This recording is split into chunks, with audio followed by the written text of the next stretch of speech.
You do not belong here."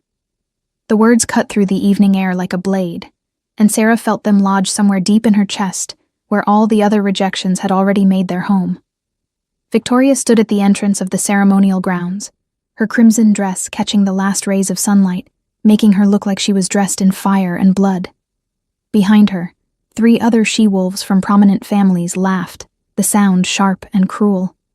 Sarah clutched the bundle of ceremonial candles. She had been tasked with placing around the ritual circle, her fingers going white at the knuckles. "I was told to prepare the grounds," she said quietly, keeping her eyes down the way she had learned to do over 23 years of being nobody. "I am just doing my job." Victoria stepped closer, and Sarah could smell her perfume, expensive and cloying, mixed with the natural scent of a strong wolf. A wolf that Sarah would never have. "Your job," Victoria repeated, her voice dripping with mockery, "is to stay in the shadows where you belong. Tonight, the Alpha King arrives to choose his Luna, and the last thing anyone needs is to see a wolfless orphan contaminating the sacred space." The other she-wolves murmured their agreement, and Sarah felt the familiar burn of shame creeping up her neck. She had spent her entire life being reminded that she was less than everyone else, that without a wolf, she was barely even considered pack, tolerated only because her grandmother had been a healer before she died. But her grandmother had also given her something else, something that nobody knew about, something that even now pressed against the inside of her left wrist with a weight that felt both comforting and terrifying. The bracelets hidden beneath her skin pulsed once, a soft throb that only she could feel, and Sarah forced herself to breathe through the sensation. It had been doing that more frequently lately, especially as the full moon approached. But she had learned long ago not to question it, not to examine it too closely. Her grandmother had performed the ritual when Sarah was only 7 years old, using ancient magic that was probably forbidden, pressing the silver bracelet beneath the skin of her wrist and sealing it there with words Sarah could no longer remember. "It will protect you," her grandmother had whispered, her old eyes fierce with something that looked like fear and hope mixed together. "When the time comes, it will show you who you really are. Until then, let no one know it exists." Sarah had kept that promise for 16 years, even as her grandmother died, even as she became more and more invisible to everyone around her, even as she watched others shift into their wolves and run under the moon while she remained stubbornly, painfully human. "I will finish quickly and leave," Sarah said now, moving to step around Victoria. But the Beta's daughter shifted to block her path. "I do not think you understand," Victoria said. And there was something ugly in her smile now, something that spoke of long-held resentment that had nothing to do with Sarah personally, and everything to do with what she represented. "Tonight, I become Luna. Tonight, the Alpha King will choose me, and when he does, one of my first acts will be to remove all the dead weight from this pack, starting with wolfless orphans who think they have a right to breathe the same air as their betters." Sarah felt something shift inside her chest, a flicker of anger that she usually kept buried deep beneath layers of learned submission. The bracelet pulsed again, harder this time, and for just a moment, she let herself imagine what it would be like to stand tall, to look Victoria in the eyes and tell her exactly what she thought of her cruelty. But survival had taught Sarah that imagination and reality were two very different things, so instead she simply nodded and took a step back. "Congratulations," she said softly. "I hope you will be very happy." The words were meant to be submissive, meant to end the confrontation, but something in Victoria's expression darkened anyway. "You think I do not see it?" she hissed, stepping so close that Sarah could feel her breath. "That pathetic hope you carry around like a disease? You think that maybe, just maybe, something magical will happen and you will finally be worth something? Let me make this clear. You are nothing. You will always be nothing. And tonight, when the Alpha King looks out over all the eligible females, his eyes will pass right over you like you do not even exist. Because to people like us, people who matter, you really do not.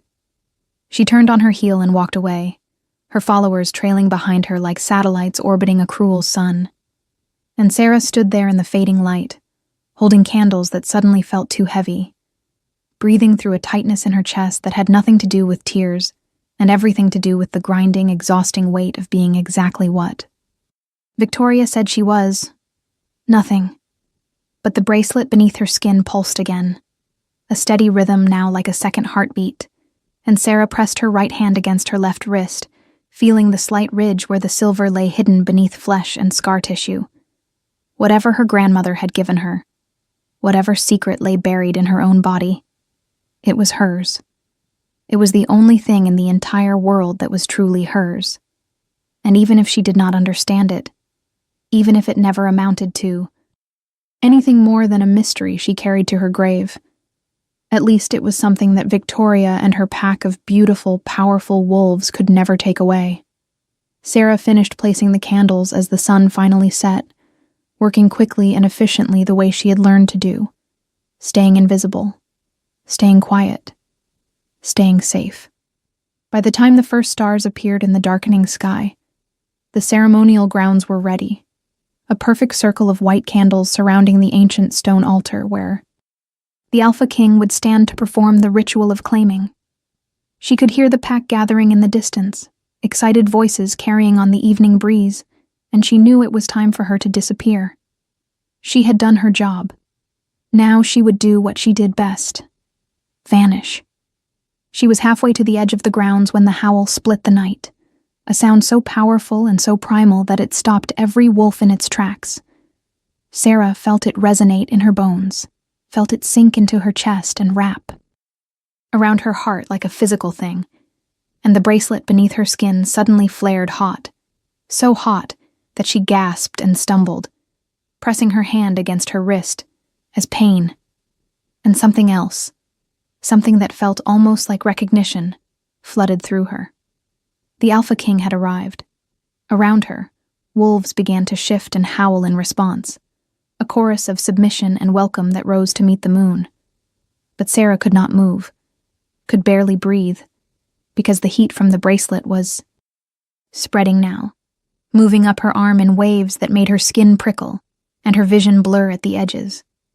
She needed to leave. She needed to get somewhere private before whatever was happening to her became visible to others. She turned toward the shadows, toward the safe darkness beyond the ceremonial grounds. But her body would not cooperate, her legs suddenly feeling like they belonged to someone else, and she stumbled again, going down on one knee in the grass. "Steady there." The voice came from directly behind her, and strong hands caught her shoulders, keeping her from falling completely. The touch sent a shock through her entire system, like lightning striking from the inside out, and the bracelet flared so hot that she actually cried out, jerking away from the contact. She looked up and up, because the man who had caught her was tall, and found herself staring into eyes that glowed pure gold in the darkness, eyes that belonged to a wolf so powerful that the air around him seemed to shimmer with barely contained energy. The Alpha King looked down at her, and Sarah watched confusion flicker across his face, watched his nostrils flare as he scented her, watched something that looked almost like pain tighten the corners of his eyes. "You do not have a wolf," he said, and it was not a question. His voice was deep, resonant, the kind of voice that made you want to listen even when you knew you should run. "No," Sarah whispered, because what else could she say? Her left wrist was on fire, the bracelet pulsing so hard now that she was certain he must be able to see it moving beneath her skin. But when she glanced down, her arm looked normal, unmarked, giving away nothing. The Alpha King studied her for a long moment, his golden eyes searching her face like he was looking for something he could not quite name. "What is your name?" he asked. Nobody ever asked her name. People who mattered did not waste time learning the names of people who did not. "Sarah," she managed. Just Sarah. Something in his expression shifted, and he released her shoulders. But he did not step back, did not put distance between them the way she expected. Instead, he tilted his head slightly, a gesture that was purely wolf despite his human form, and said, "You are hurting." It was not a question, and Sarah realized with horror that she was still pressing her right hand against her left wrist, still trying to contain the heat that was radiating from the hidden bracelet. She dropped her hand immediately, forcing herself to straighten despite the pain. "I am fine," she lied.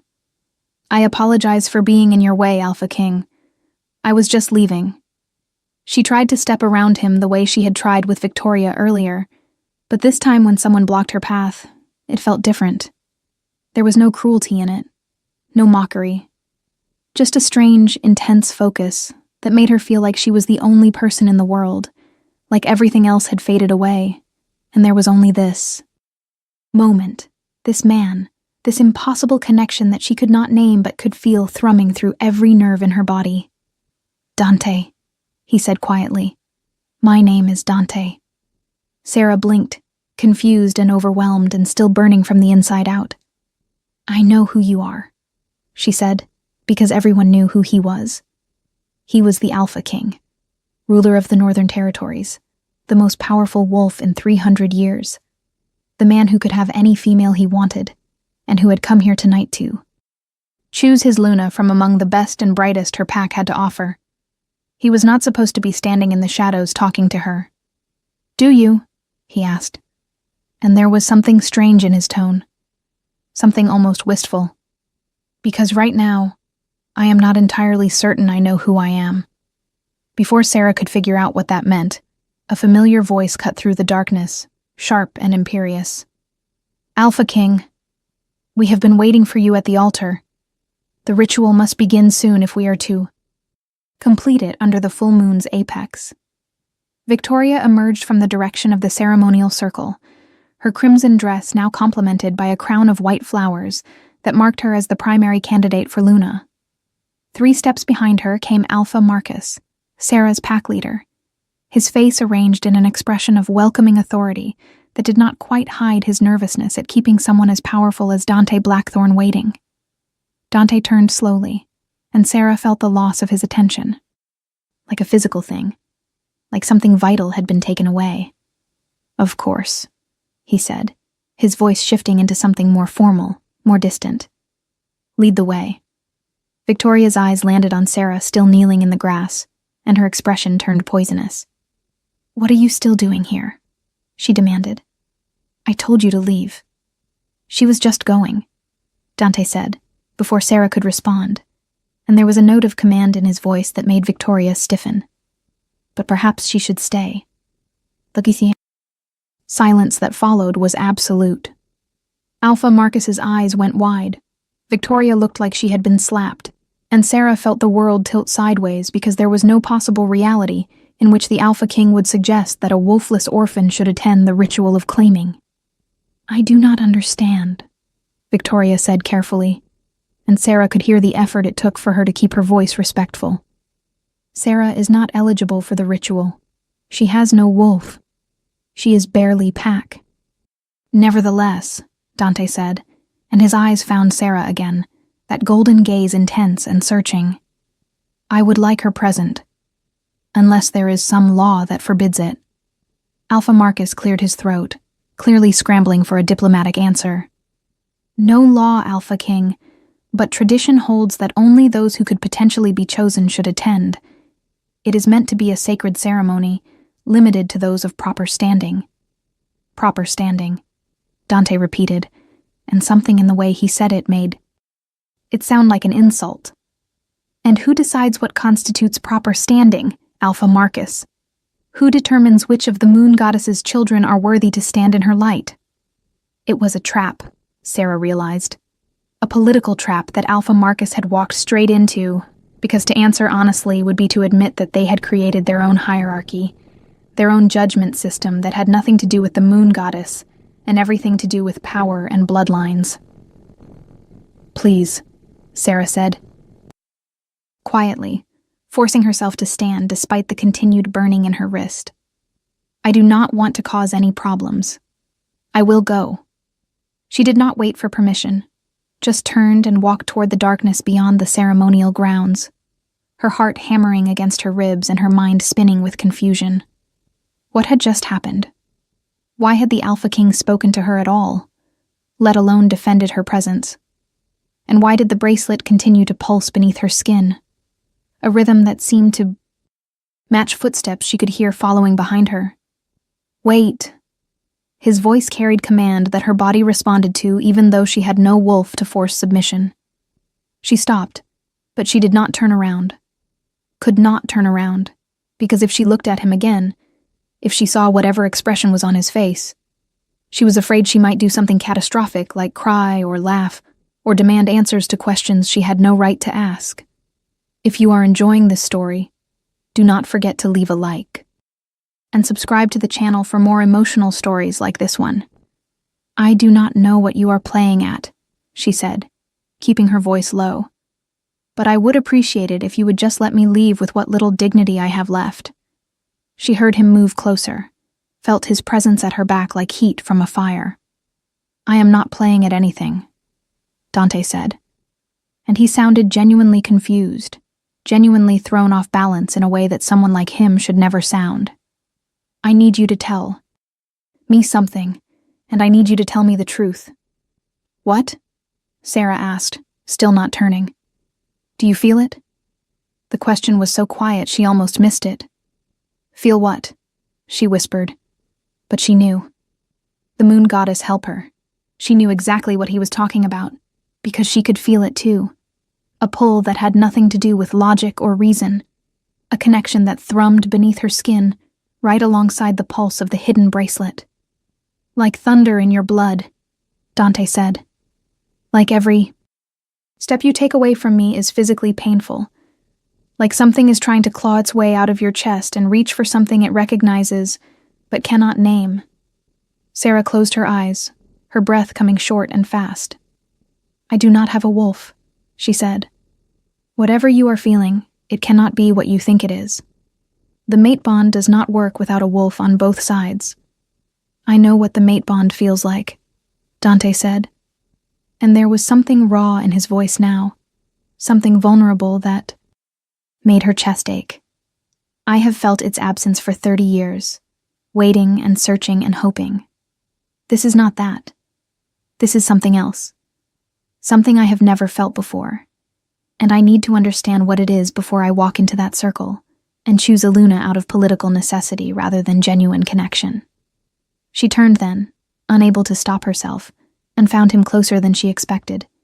Close enough that she could see the flecks of amber in his golden eyes. Close enough that she could smell pine and snow, and something wild that made the bracelet flare hot again. You should choose Victoria, Sarah heard herself say. She is beautiful and strong and from a good family. She would be a proper Luna. I do not want proper, Dante said, and he lifted his hand slowly, giving her time to pull away, before he touched her face with a gentleness that seemed impossible from someone so powerful. I want real. His thumb brushed across her cheekbone, and Sarah felt something crack, open inside her chest. Some wall she had built to protect herself from hope beginning to crumble. I am not real, she whispered. I am just a shadow that people look through. Then they are fools, Dante said simply. Because I see you, Sarah. From the moment I arrived, before I even knew you were there, I felt you, like a beacon in the darkness, like something calling me home. The bracelet pulsed hard, and this time she could not hide her flinch, could not stop the small gasp of pain that escaped her lips. Dante's eyes dropped immediately to her wrist, his expression sharpening with concern. You are injured, he said, reaching for her arm. No. Sarah jerked back, cradling her left wrist against her chest. But the damage was done. She had reacted too strongly, revealed too much, and now Dante was looking at her with the kind of focused intensity that missed nothing. Let me see, he said, and it was not quite a command, but not quite a request either. It is nothing, insisted, but her voice shook, and she knew he could hear the lie. Please, I just need to go home and rest. The full moon always makes me feel strange, and tonight is no different. The full moon, Dante repeated slowly, and something clicked behind his eyes. some connection forming that Sarah could see but not understand. When did it start? The pain in your wrist? Sarah opened her mouth to deny it again, to lie better this time, but the words would not come. There was something about him, something in the way he looked at her, that made deception feel impossible. Tonight, she admitted, when you arrived, when I heard your howl. She watched him process that information, watched understanding and confusion, and something that looked almost like wonder cross his face. Show me, he said quietly. Whatever you are hiding, whatever is causing you pain, let me see it. I promise I will not judge you, will not harm you. I just need to understand. And maybe it was the exhaustion of always hiding. Or maybe it was the way the bracelet was burning now, like it wanted to be free. Or maybe it was simply that, for the first time in her life, someone was looking at her like she mattered. But Sarah found herself nodding. Her hands shook as she extended her left arm, the skin unmarked and pale in the moonlight. She could feel Dante's confusion, could almost hear him wondering what she was showing him. But then she pressed her right fingers against a specific spot on the inside of her wrist, and whispered the words her grandmother had taught her. Words in a language she did not understand, but that her mouth remembered anyway. The skin rippled, and then the bracelet appeared, silver and ancient, marked with symbols that seemed to glow with their own internal light. But it was not resting on top of her skin. It was beneath it, visible through flesh that had become translucent. The metal fused somehow to bone and vein and tendon, pulsing in time with her heartbeat. Dante made a sound low in his throat, something between shock and awe, and his hand came up slowly to hover over her wrist, not quite touching. How long have you had this? He asked, his voice rough. Since I was 7, Sarah whispered. My grandmother put it there before she died. She said it would protect me, that it would show me who I really was when the time came. I never understood what she meant. The seal of the primordials, Dante breathed, and Sarah felt the world drop away beneath her feet. Because she knew that name, every wolf knew that name, even if they did not know what it meant. The primordials were legend, the first wolves, the ones who had been created directly by the moon goddess before pacts and territories and politics. They had vanished centuries ago, lost to time and myth, and nobody really believed they had been real. Except Dante was staring at her wrist like he was seeing a ghost, and the bracelet was pulsing harder now, responding to something. And Sarah realized, with horror, that her life had just become infinitely more complicated. That is impossible, she said. The primordials are just stories. So everyone believes, Dante said quietly. But I am the Alpha King, Sarah. I have access to records and archives that most wolves do not even know exist. I have seen drawings of this seal, read accounts of its power. It was supposed to mark the true blood descendants of the first pack, the ones who carried the pure strain of the moon goddess's original blessing. He looked up from her wrist to her face, and there was something in his expression that scared her more than Victoria's cruelty ever had, because it was hope, raw and desperate and dangerous. If what you carry is real, if it is truly the seal, then you are not wolfless, Sarah. You are sleeping. Your wolf is not absent.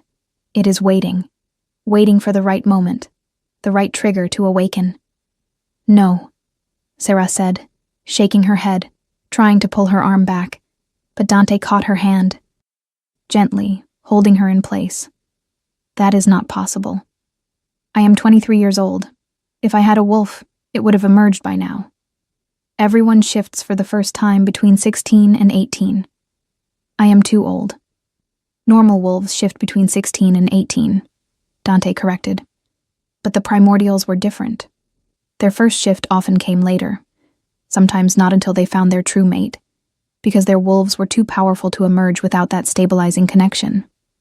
The word mate hung between them like a physical presence, and Sarah felt something inside her chest respond to it, something that had nothing to do with the bracelet and everything to do with the way Dante was looking at her now. Like she was precious, like she was important, like she was everything he had been searching for. "You are saying that you and I are mates?" she asked, and her voice came out barely above a whisper.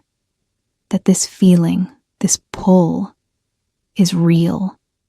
"I am saying that I do not know," Dante admitted, and his honesty felt like a gift. "I am saying that what I feel when I look at you defies everything I thought I knew about bonds and destiny. I am saying that the moment I heard your heartbeat, I felt my wolf recognize something. And now looking at that seal, understanding what you might be, I think we are standing at the edge of something that could change everything. Or destroy everything," Sarah said, because she was not naive enough to think this revelation came without cost. "Victoria expects to be chosen tonight. Your council expects you to select a Luna of proper lineage. If you do not complete the ritual, if you walk away to pursue this, whatever this is, there will be political consequences." "Let there be consequences," Dante said fiercely. "I have spent my entire reign making choices based on politics and propriety. I have selected advisors and allied with pacts, and negotiated treaties, all while ignoring the one thing that actually matters: finding someone who makes me feel alive."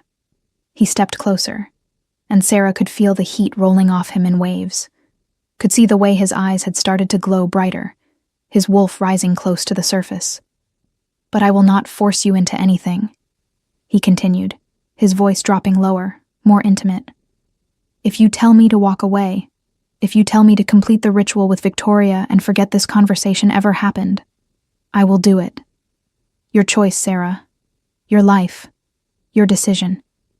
And that was the cruelest kindness he could have offered, because it meant she could not blame him for whatever happened next. She looked down at the bracelet still visible beneath her translucent skin, at the symbols that pulsed with light that matched the rhythm of her heart. She thought about her grandmother's fierce eyes, about the warning to keep it hidden until the time came. She thought about Victoria's promise to remove all dead weight from the pack, about a lifetime of being invisible and worthless and less than everyone else. Then she looked up at Dante, at this powerful, impossible man who had stopped in the middle of his own destiny to ask a wolfless orphan if she wanted to rewrite the future. And she made her choice. "I do not want you to walk away," she said. The smile that spread across Dante's face was like sunrise, bright and warm, and absolutely transforming. "Then we do this together," he said. "Whatever comes next, we face it as equals." "We are not equals," Sarah pointed out, trying to inject some reason into this insane situation. "You are the Alpha King. I am nobody. You are the one wearing the seal of the primordials," Dante countered. "You are the one my wolf recognized before I even saw your face. You are the one who has survived 23 years without a pack's full protection, and still maintained enough strength to keep that seal hidden. Do not diminish yourself to make others comfortable, Sarah. Not anymore." Before she could respond, before she could process the implications of everything that had just been said, a howl rose from the ceremonial grounds, sharp and demanding. The pack was calling for their Alpha King, and the full moon had reached its apex. Time had run out. Dante looked toward the sound, his jaw tightening, and then back at Sarah. "I need to go to the circle," he said. "The ritual must be completed, or at least formally declined. Will you come with me?" "You want me to stand there while you choose Victoria?" Sarah asked, confused. "I want you to stand there while I choose you," Dante corrected. "In front of the entire pack, in front of the moon goddess herself, I want to claim you as my mate and my Luna, but only if that is what you want." Sarah felt her breath catch, felt the world narrow down to just this moment, this choice, this precipice. Everything in her life had led to this point, she realized. Every hurt, every rejection, every moment of invisibility had been building toward this impossible, terrifying, wonderful decision. "Yes," she whispered. "Yes, I want that." Dante's eyes flashed gold, and then he was taking her hand, threading his fingers through hers with a care that made her chest ache. "Then let us go shock the hell out of everyone," he said. And despite everything, despite the fear and the uncertainty, Sarah found herself laughing. They walked together back toward the ceremonial grounds, and with every step Sarah could feel the bracelet pulsing stronger beneath her skin, could feel something inside her chest beginning to unfurl like a flower reaching toward sunlight. The pack fell silent as they emerged from the shadows. 200 wolves frozen in shock at the sight of their alpha king holding hands with the wolfless orphan. Sarah could see Victoria standing at the altar, her face a mask of beautiful fury. Could see Alpha Marcus looking like he might have a heart attack. Could see dozens of other faces ranging from confusion to disgust to curiosity. But she kept her eyes forward, kept her hand in Dante's, and walked toward her destiny with her head held high for the first time in her life. What do you think will happen next? Leave your predictions in the comments below.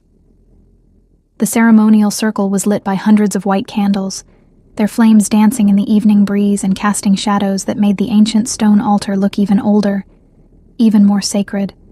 Sarah had placed those candles herself just hours ago, never imagining that she would be standing in the center of their light, never dreaming that the ritual about to take place might include her in any way beyond servant and observer. The pack formed a loose ring around the outer edge of the candles, maintaining respectful distance from the sacred space. But Sarah could feel their eyes on her like physical touches, could hear the whispered confusion and speculation that rippled through the crowd like wind through grass. Dante led her to the center of the circle, to the space directly in front of the altar, and only then did he release her hand. He turned to face the assembled wolves, his posture straight and commanding, every inch the Alpha King despite the chaos he was about to unleash.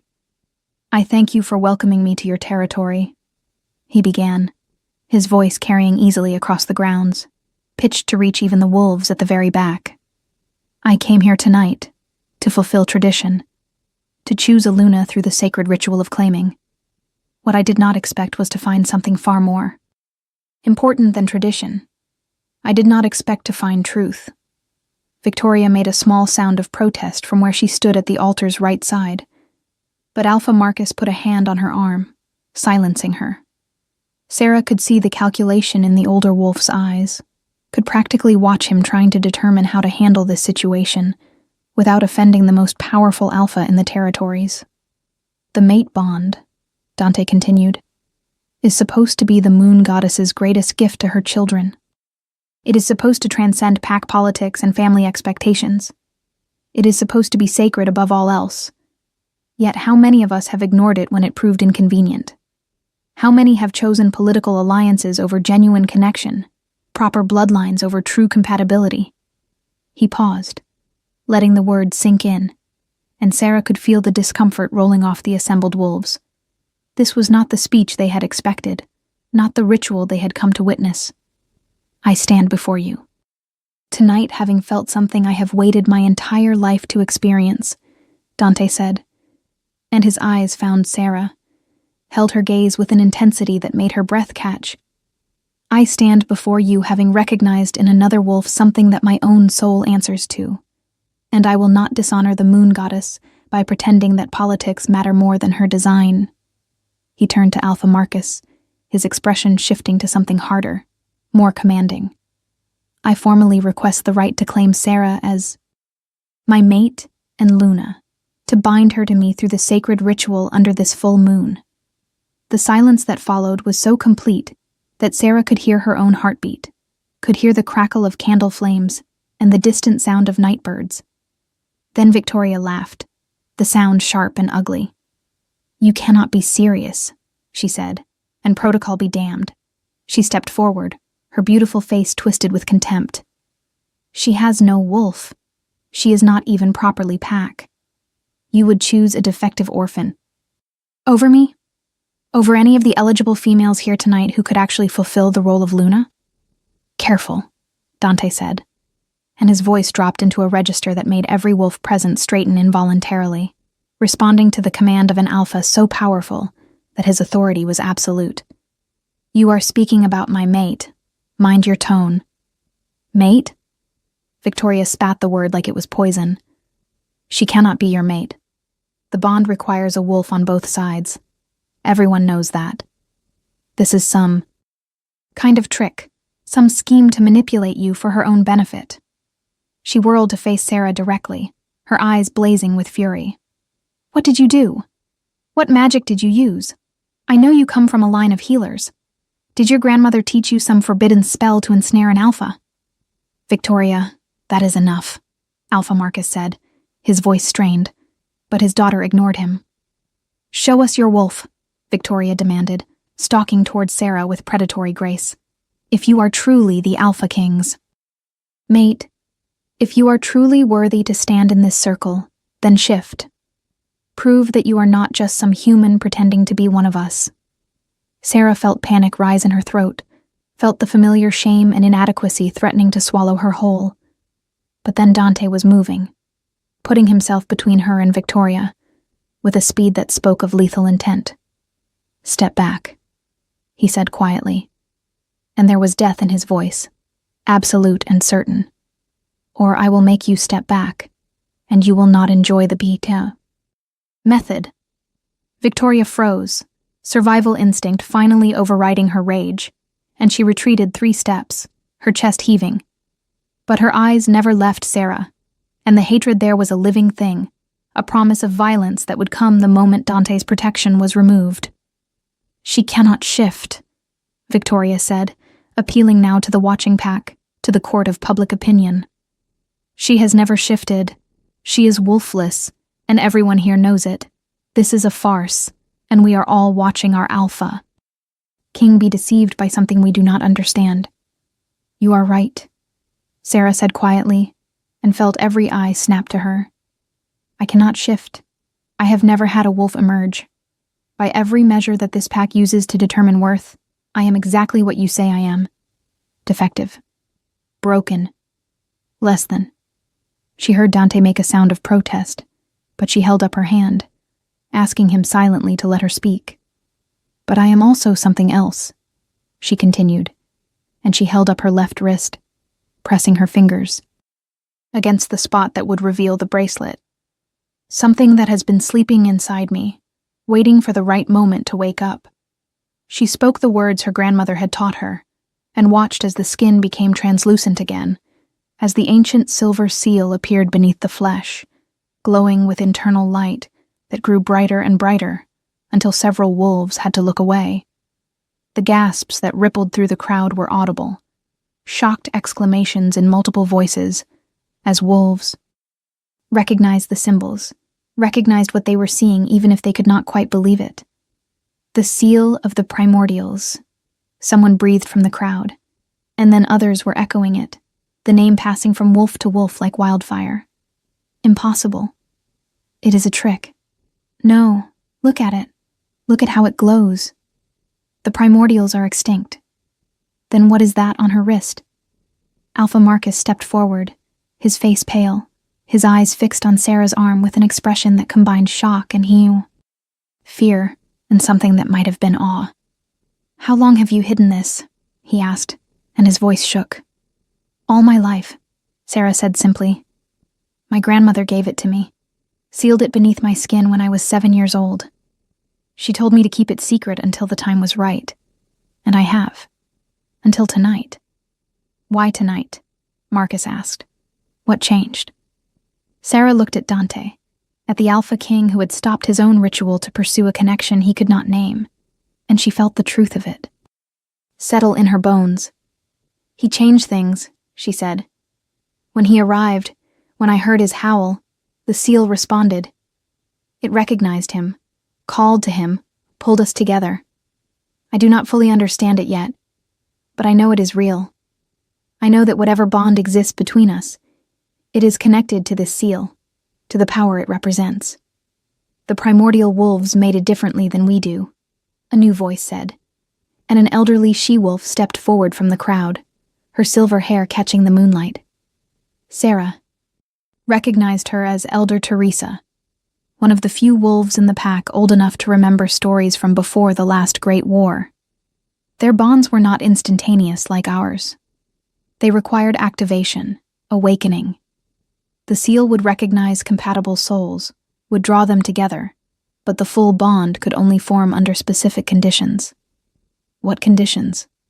Dante asked, his attention laser-focused on the old woman. Elder Teresa looked between him and Sarah, her expression troubled.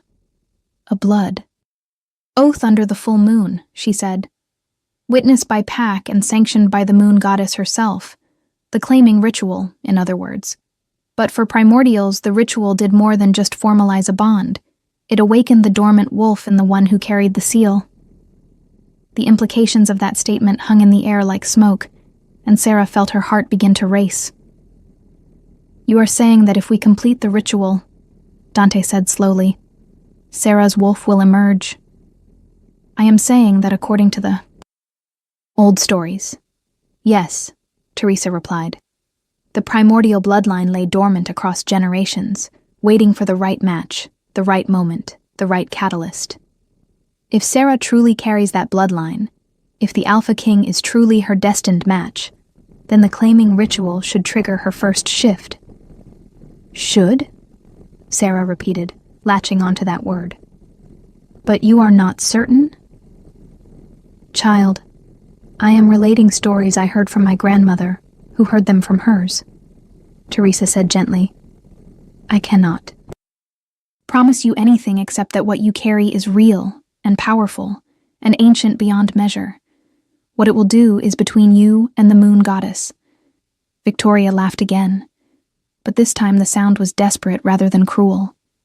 So we are supposed to just accept this? Supposed to watch our Alpha King bind himself to a wolfless nobody based on old women's tales and magical jewelry? This is insane. This is destiny, Dante said firmly.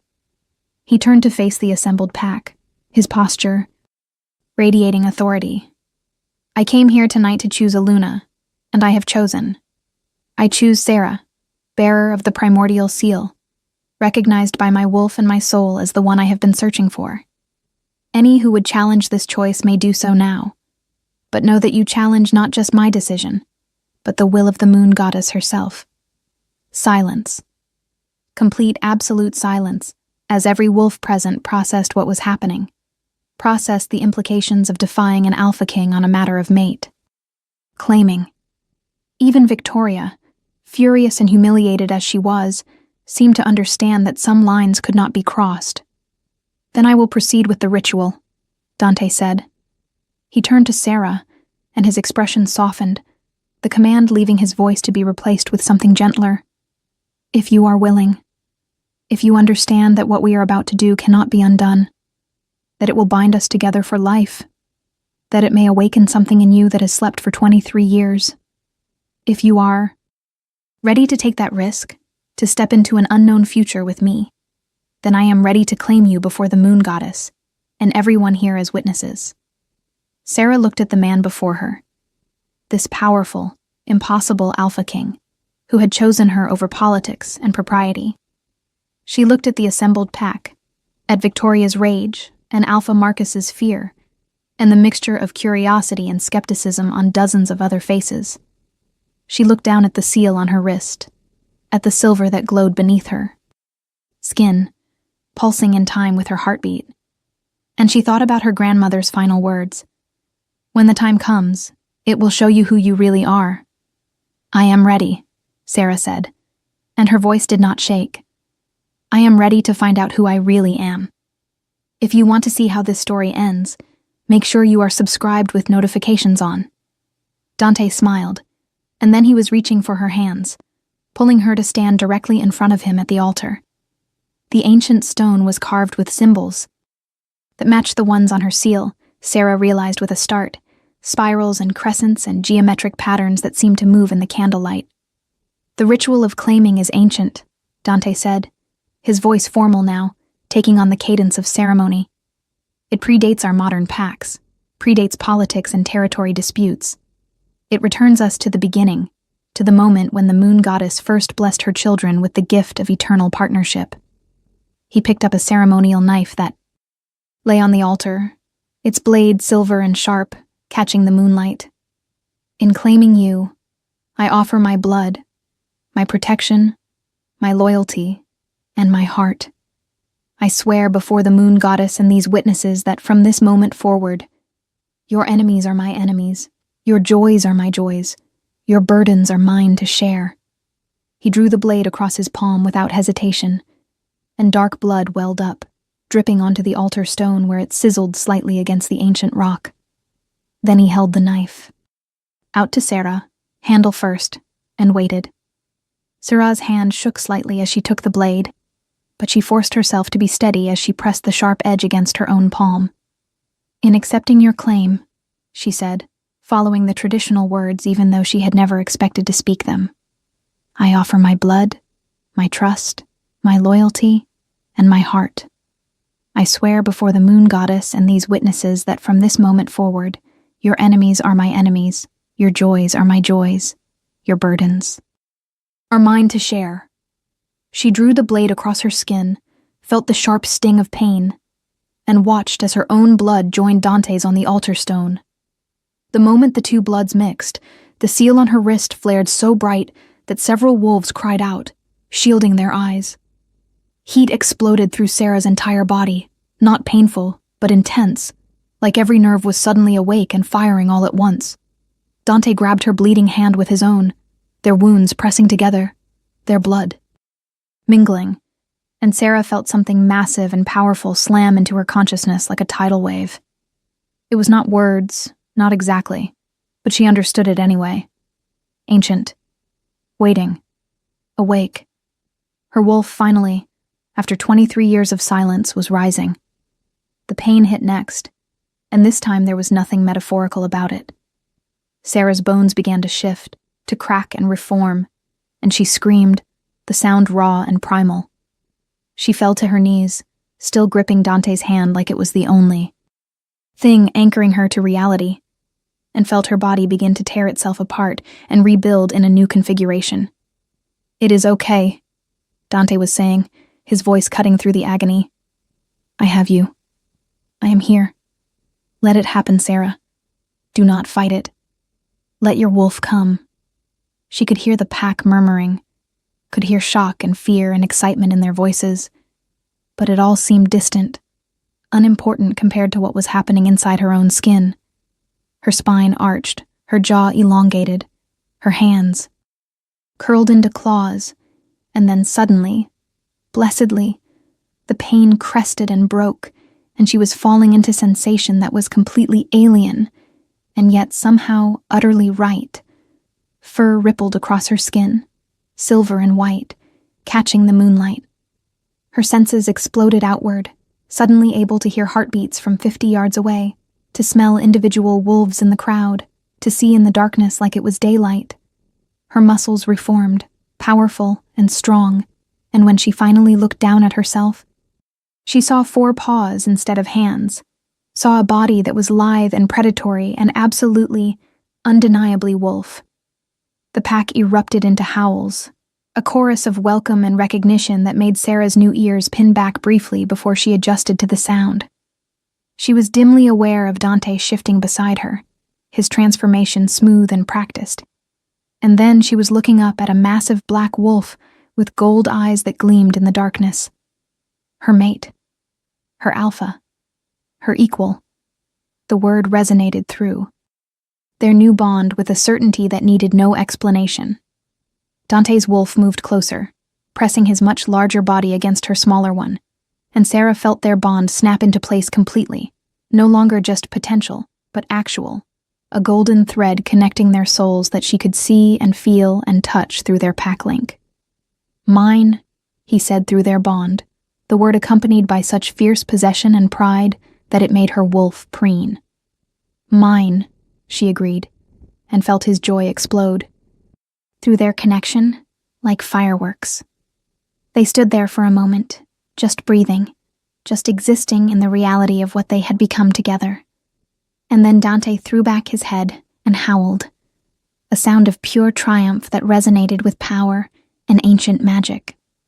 Sarah joined him, her voice weaving with his in harmony, and around them the pack responded, 200 wolves singing their recognition of the new Luna, the new queen, the one who carried the blood of the primordials, and had, finally, finally awakened. When they finally shifted back to human form, when Sarah found herself kneeling naked on the altar with Dante's arms wrapped around her, and his claiming mark already darkening on her neck, where he must have bisted her during the shift, she realized she was crying. Not from pain or fear, but from overwhelming relief. For 23 years she had been told she was broken, defective, less than everyone around her. For 23 years she had believed it, had internalized that wrongness until it became her entire identity. And now, in the space of a single evening, everything had changed. She had a wolf. She had a mate. She had a place. "How do you feel?" Dante asked softly, his lips against her temple, his voice rough with emotion. "Like myself," Sarah whispered. "For the first time in my life, I feel like myself." She pulled back enough to look at him, to see the way his eyes tracked over her face like he was memorizing every detail. "Thank you," she said, "for seeing me, for believing in me, for choosing me." "I did not choose you," Dante corrected gently. "The moon goddess chose us for each other. I simply had the good sense not to ignore her wisdom." He helped her to her feet, and someone, Elder Teresa, brought forward a ceremonial robe that Sarah wrapped around herself gratefully. The pack was still buzzing with energy, still processing what they had witnessed, and Sarah could see dozens of expressions ranging from wonder to confusion. To, in Victoria's case, pure hatred. Alpha Marcus approached cautiously, his expression carefully neutral. "Alpha King Dante," he said formally, "I offer my congratulations on your successful claiming, and I welcome Luna Sarah to her new position." The title felt foreign on Sarah's tongue, impossible to connect to herself, but Dante's hand squeezed hers, and she forced herself to stand tall, to accept the recognition. "I thank you for your hospitality, Alpha Marcus," Dante replied, "and for bearing witness to this sacred ritual. I trust the alliance between your pack and my kingdom remains strong." It was a test, Sarah realized, a political maneuvering to see if Marcus would continue to support them despite the unconventional circumstances. Marcus hesitated for only a second before nodding. "Of course, Alpha King. Your happiness and the will of the moon goddess are paramount." "Excellent," Dante said, and there was satisfaction in his voice. "Then I hope you will not mind if my Luna and I take our leave. It has been an eventful evening, and we have much to discuss." He did not wait for permission, just guided Sarah away from the altar, away from the assembled pack, toward the darkness beyond the ceremonial grounds. Behind them, Sarah could hear the pack beginning to disperse, could hear Victoria's furious voice demanding answers from her father, could hear the excited speculation about what this meant for the territory, for the kingdom, for the old stories that had suddenly become very real. But all of that felt distant, unimportant compared to the feeling of Dante's hand in hers, compared to the bond that thrummed between them like a living thing, compared to the wolf that now prowled contentedly in her mind, finally at home. They walked until the sounds of the pack faded, until they reached a small clearing by a stream where moonlight filtered through the trees in silver shafts. Only then did Dante stop. Only then did he turn to face her fully. "I know this is overwhelming," he said. "I know your entire world just changed in ways you are still processing. If you need time, if you need space, if you need to slow down and think about what comes next, I will understand." Sarah looked at him, at this powerful Alpha King who had risked political fallout and pack judgment to claim her, and she felt her wolf surge forward with absolute certainty. "I do not want to slow down," she said. "I have spent 23 years being cautious, being invisible, being afraid to take up space. I am done with that. I want to move forward. I want to claim this life, this bond, this future. With you." Dante's eyes flashed gold, and then he was kissing her, his mouth claiming hers with a hunger that made her knees weak. The bond flared between them, golden and hot, and Sarah kissed him back with equal intensity, pouring all her relief and joy and desperate hope into the contact. When they finally broke apart, both breathing hard. Dante rested his forehead against hers. "My fierce mate," he murmured. "My impossible, incredible Luna. I'm going to spend the rest of our lives making sure you never doubt your worth again." "Just love me," Sarah whispered. "That is all I need. Just love me and let me love you back." "Done," Dante said simply. "For now and forever. You have my word." They stood there in the moonlight. Two souls finally united. Two wolves finally home. And Sarah felt something that she had given up hoping for years ago. Peace. The next weeks passed in a blur of activity and adjustment. Dante took Sarah back to his kingdom, to a palace that sprawled across acres of land and housed hundreds of wolves from dozens of different packs. She met his advisors, his council, his warriors, and watched their initial skepticism transform into acceptance as they witnessed the bond between her and Dante, as they saw the way her wolf moved with grace and power that spoke of her primordial heritage. The seal on her wrist remained visible now, no longer hidden beneath skin, and it marked her as something special, something ancient, something that commanded respect, even from wolves who might otherwise have dismissed her as too young or too inexperienced.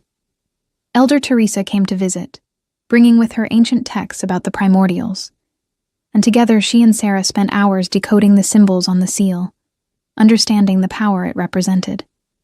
"Your grandmother was protecting you," Teresa explained one afternoon as they sat in the palace library. "The primordial bloodline was hunted centuries ago, targeted by those who feared their power. By hiding your seal, by ensuring you appeared wolfless, she kept you safe until you were old enough and strong enough to defend yourself. She knew I would find my mate," Sarah realized. She knew the seal would call to him, would draw us together. "She hoped," Teresa corrected gently. "She could not be certain, but she had faith in the moon goddess's design, and that faith was rewarded." Sarah thought about her grandmother often, about the sacrifice and foresight required to seal away a child's wolf for protection, about the loneliness her grandmother must have felt keeping such a massive secret alone. She wished she could thank her, could tell her that the sacrifice had been worth it, that Sarah had found not just her wolf but her purpose, her partner, her place.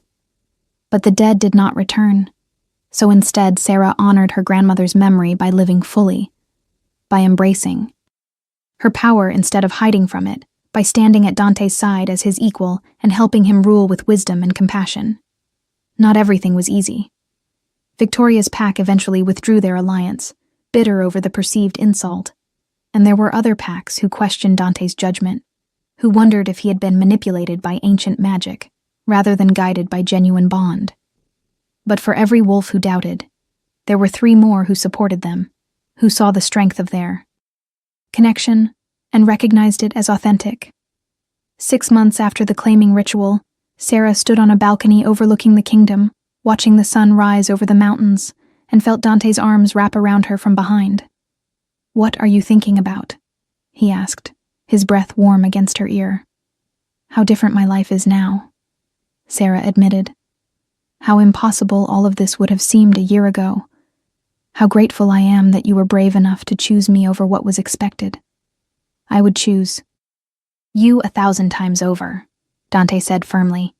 "In every lifetime, in every possible world, I would recognize you and claim you and love you. You are not just my mate, Sarah.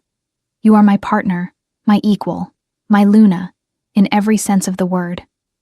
Sarah turned in his arms, looking up at the face she had come to know as well as her own, and felt her wolf purr with contentment.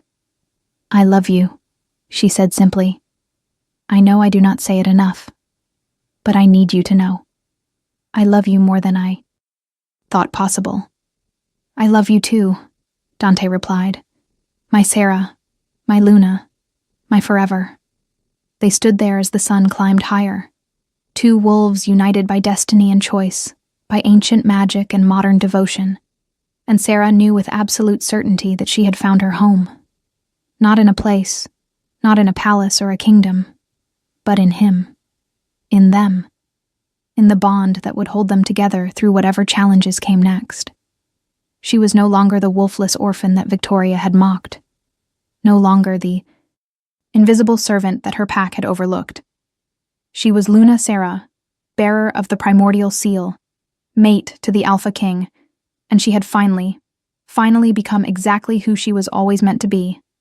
Strong, powerful, loved, and absolutely, undeniably whole. If this story touched your heart, share it with someone who loves epic romance. Tell me in the comments, did you see this ending coming?